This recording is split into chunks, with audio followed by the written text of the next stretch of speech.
So kami ay nasiraan dito sa gitna ng kabundukan. Si Rap, yung ating Ford Raptor. Hindi na gumugulong yung gulong sa harap niya. Nag-stuck na. Tapos nagsasign siya ng slippery or something.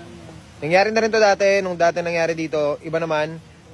Bigla na lang tumitigas yung manubela. Biglang hindi na lang lumiliko. Tapos ngayon, ayaw mabante nung gulong sa harap. So stuck lang siya.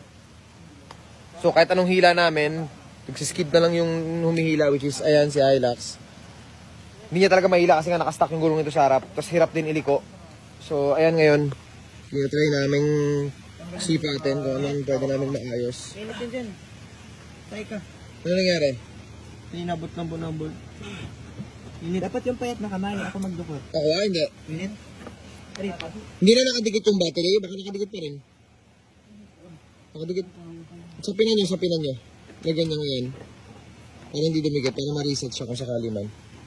Naglagay na rin kami ng Max Trax para lang makaahon. So, yes. Pero sa kabila naman ng lahat, ito yung view. So, maganda pa rin. Solid pa rin.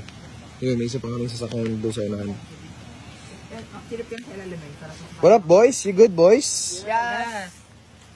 What up, Meng? You good, Meng? Good pa. Yun. It's poppin' tayo. Ihulog nyo ha? Ayos lang? Ang malaglag na bolt? Yes po. Si Roman, no? What's up, Roman? We're all good. May nalaglag kami ng bolt.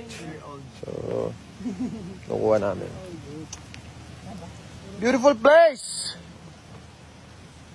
This is the nicest place para masiraan. Tapos yung ilog ka naman.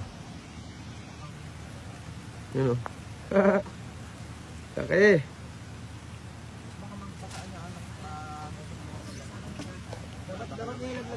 Kulay brown yung ilog ngayon. Kulay brown talaga. Lahat ng ilog. Pati pinanggalingan namin brown. Pero maayos din namin to. So, ang layo pa kasi namin sa highway. Sobrang layo pa. Puro ganito pa yung daan. Ayan o, puro ganyan. Yung isang sasakyan natin. So, ayan, nabit natin. Hila. Alright, so, yun lang, binagi ko lang sa inyo.